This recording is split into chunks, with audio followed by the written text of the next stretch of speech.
Hey guys, welcome back to the channel. Today, as you can tell by the title of this video, I want to talk to you guys about my top 10 worst moments being a Barcelona fan. Why are you doing this? You might be asking yourself right about now. And the answer to that question, guys, is I really don't know why. I don't know. Maybe I'm a masochist. But yesterday, I was sitting in my room and I was thinking about how I've been a Barca fan for the majority of my life, and I started just kind of going off the dome thinking about the top 10 worst moments that I can think of supporting this team, and I wrote them all down in a Word document. So today I'm going to go through all 10 of them and just talk about it with you guys like we usually do on this channel. If you guys like this video, let me know in the comment section down below. If you guys want to see a part 2 talking about my top 10 best moments being a Barca fan, also let me know in the comment section down below. And yeah, bro, look, I want to say this. First Barca game I ever watched was back in 06, 07, that season. So I've been a Barca fan for the past 16 or so years. I'm a diehard fan. I love this team with my whole heart. Obviously, I have a whole YouTube channel dedicated to the club. So I love this team, okay? And Barcelona has given me more great memories than bad memories, okay? But over the past 10 years, it has been really depressing at times supporting this club. And today, like I said, I'm just going to go through some of those moments that really broke my heart as a Barca fan. And yeah, if you guys have anything you guys want to add, let me know in the comments section down below. But yeah, I love this team. No matter what happens, I'll always support this team. But it's just kind of good to vent every now and then. So yeah, enough yapping. Let's get into the top 10 worst moments that I've suffered as a Barcelona fan. At number 10, and this one happened recently. It happened less than a month ago. But to me, it was so bad and so disgraceful, it had to make the top 10 already. It's the way that Xavi was treated. The way that Xavi Hernandez was treated, his final weeks in charge of Barcelona, was disgusting. I've never seen a club disrespect a legend like that. Never in my life. Xavi Hernandez, think what you want about him as a coach, and obviously you guys know I'm not the biggest fan of Xavi as a coach. I'm happy that Hansi Flick is in, I'm happy that Xavi's out. But still, the way that he was treated was embarrassing, man. This is one of the greatest figures in the history of your club. He was going to leave. You begged him to come back, and then you fired him because he made some comments in the media that you didn't like. And he's finding out about all these developments about his future through the media, bro. It was disgusting, man. I've never seen anything like that in my life. Like I said, Barca fans, we mock Real Madrid fans a lot, and we mock Real Madrid because we talk about how they treat their legends badly. We say that all the time, the way they treated Bale and Casillas and, you know, even Cristiano. But we Barca fans, we have no room to talk after the way that Barca treated Xavi. No room to talk. It was disgusting. It was embarrassing. Again, my feelings for Xavi as a coach aside, the way that he was treated is one of the worst experiences that I've ever had as a Barca fan. So that one had to make the list already, and it's going to come in at number 10. At number 9, we have the entire 2023-2024 season. What a terrible season it was, man. Barca have had other trophyless seasons in my lifetime, but this one was by far the worst. By far, because Barca actually had expectations to contend for trophies this year after winning the league and the Super Cup, winning a double the year before, and you come into this season and your biggest rivals before the year lose their goalkeeper and lose arguably their best center back, and you can't win a single fucking trophy, and the performances on the pitch were pitiful. 3 months without beating a team by over 1 goal. The off the pitch stuff with like I said, I already mentioned it, but the whole Xavi saga and all that stuff, it was so bad. It was so bad. Being a Barca fan this year was honestly painful. It was really painful. Because all the off-the-pitch stuff, like I mentioned, all the on-the-pitch stuff, losing to your biggest rivals 3 times, losing to Villarreal, getting knocked out in the Spanish, in the Copa del Rey by Bilbao, losing to Girona twice, losing to PSG, all these games, but conceding 4. I mean, how many times did Barca concede 4 this whole year, man? It was so embarrassing to watch. And for me, yeah, this whole year is one of the worst experiences that I've ever had being a Barca fan. Honestly, the 2023-2024 season is a season that I want to put behind me.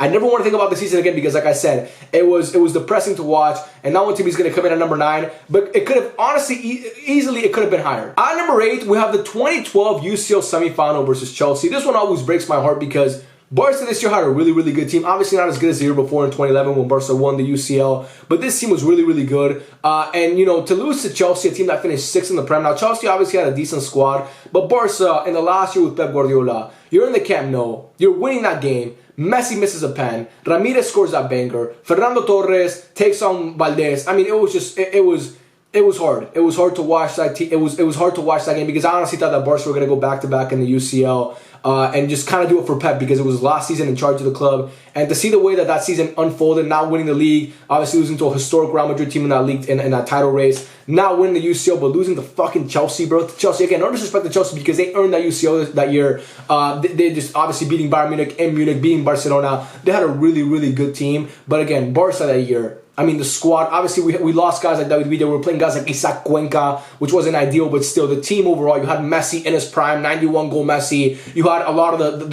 like most of the core guys there that were there the year before. And like I said, Pep's last year, and I really wanted that team to win the UCL. And the way that you lose that game in the Camp Nou, I mean, Barca in the Camp Nou, and you're winning the game, it's just, it was heartbreaking to watch. And that one to me is going to go in at number 8 because I really thought that Barca season could have gone differently. And I wish it could have gone differently for Pep. And obviously, if Messi would have won the UCL that year, it would have been amazing. Like the cherry on top of already, in my opinion, one of his best years. Obviously, a top 3 year for Messi. But yeah, that loss still hurts to this day. I can't like, it was awful. At number 7, we have the entire 2013-2014 season. 23-24 was bad.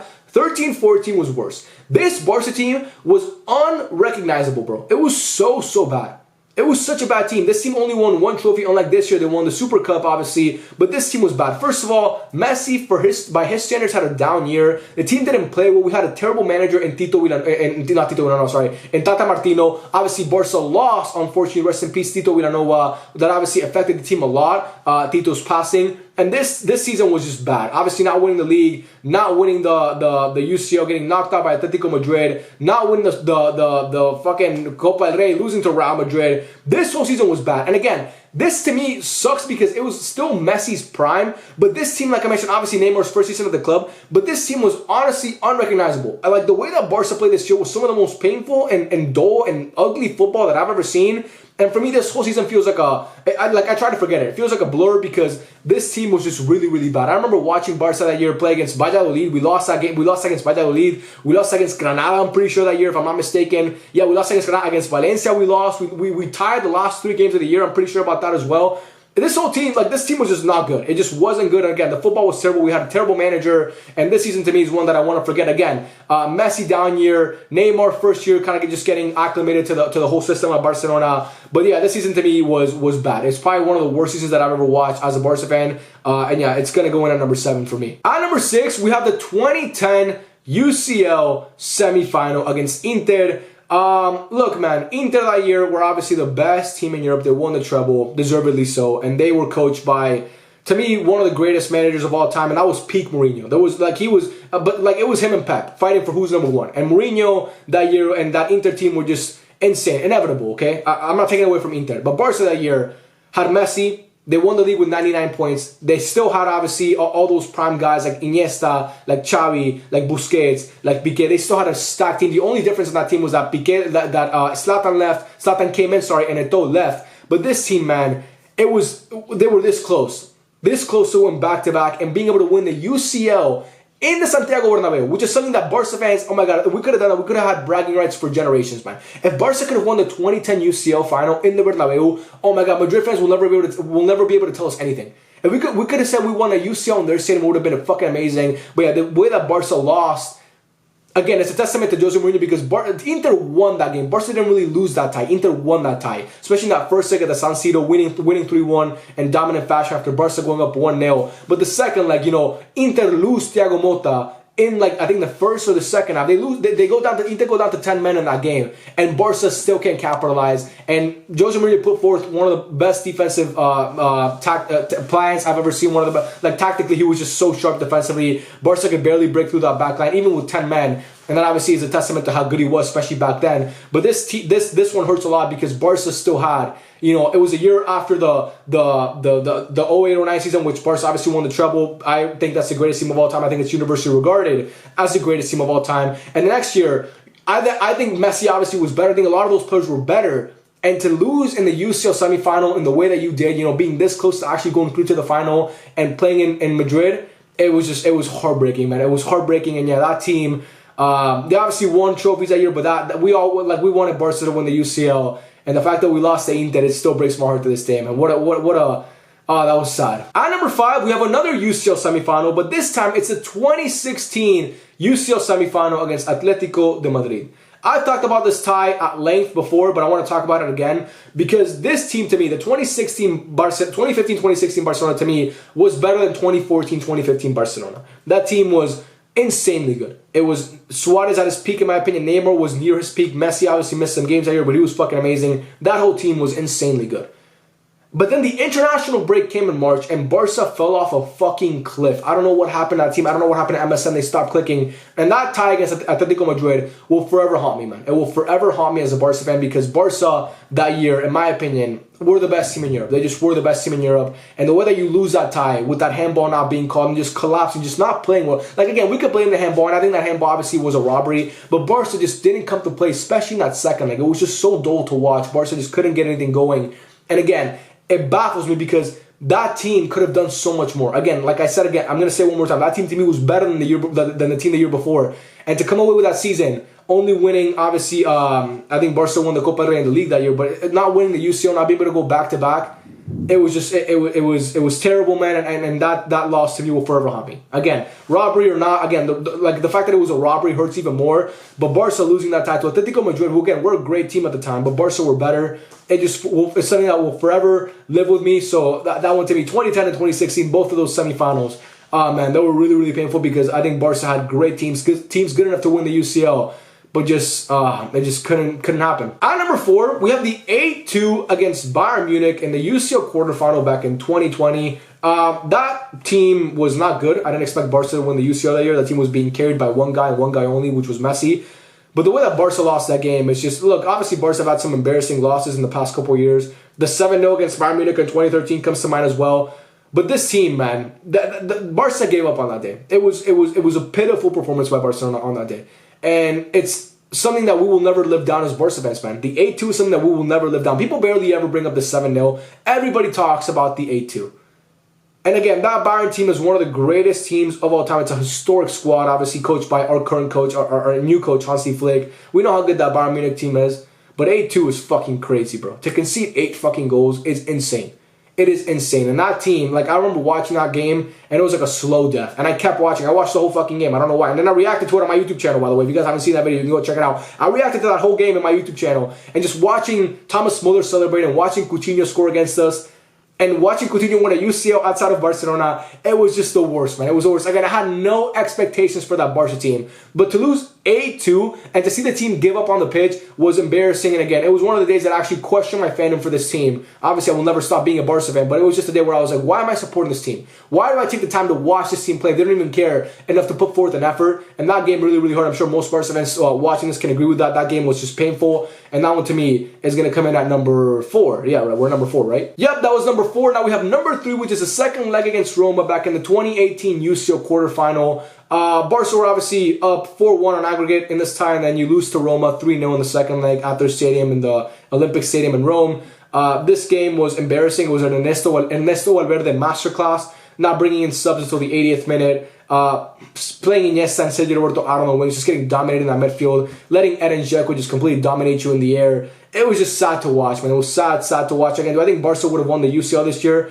No, but I'm not saying yes, but I'm also not saying no. I think Barca could have obviously made it far in that competition. They would have played Liverpool in the next leg, which I don't know how that would have ended. But again, we'll never know now. But I think Barca, the way that you lose that tie, it was crazy, man. It was crazy. It's something that still, I can't believe that Barca lost that. Again, if you watch the first leg against Roma, the 4-1, you know Barca didn't really play that well either. But the second leg, to lose in that fashion to Roma, it's not like you're losing to Roma. No disrespect to Roma, they were not on the level of Barcelona that year. And Barcelona was not great back in 2017, 2018. But losing to Roma 3-0 and just looking defeated, barely creating any chances throughout that whole game was obviously embarrassing. So for me, obviously, Rome is going to go at number 3. At number 2, we have when Messi left Barcelona back in July or actually August of 2021. This was a terrible moment for me as a Barca fan. Obviously, Messi is the greatest figure in the history of Barcelona. A lot of Barca fans are Barca fans because of Messi. And watching him leave, watching him cry on that podium, watching him, like, you know, he wanted to come back. Messi back in 2020 did that interview where he said he wanted to leave, but then he kind of grew to, like, he kind of formed a bond with that team and those young players and wanted to come back. He saw a project that he believed in and wanted to come back. And the fact that Joan Laporta kind of kicked him out the back door and just the way that he treated him. Again, I'm not saying it was Laporta's fault because Messi, like, it was just a weird financial situation, the whole Messi thing leaving, but But seeing him leave and seeing him cry, like I said on that podium, and seeing our greatest ever legend just leave the club like that, just so abruptly, man, because no one was prepared for that. Sorry, no one was prepared for Messi leaving. I mean, everybody thought Messi was going to come back. There was talks about him signing another contract, and then all of a sudden we get the news one day that, oh, you know what, Messi's actually not coming back. He's leaving. And it was like, where the fuck did this come from?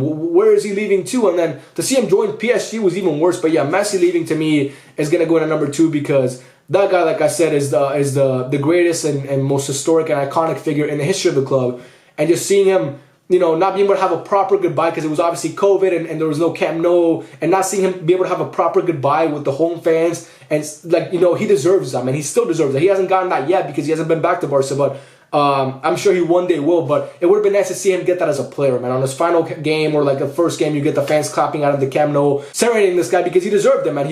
No one deserves it more than Messi at Barcelona. He's obviously an icon, not just for Barca but for football in general. But yeah, Messi's leaving is gonna be at number 2 for me because it was so sudden, and it was also just it was a terrible day. I'm sure most Barca fans can agree with that. And then finally at number 1, it should not be a shock to anybody. It's gonna be Anfield, obviously. The worst loss I've ever suffered supporting any team. It was just like, I don't want to talk too much about Anfield because obviously I've talked about it at length already, but it was just embarrassing to watch this team. This was, you know, Barca that year didn't deserve to win the UCL. Messi deserved to win the UCL. And the fact that those players couldn't do it for Messi, they couldn't just, 90 minutes, just lock in. All you got to do is not concede 4 goals and you're going to win the UCL. You're going to go to Madrid, you're going to play Spurs, you're going to win that UCL. And the fact that those players couldn't lock in, we had players crying in the locker room at halftime like Jordi Alba, we had players choking like Sergio Roberto.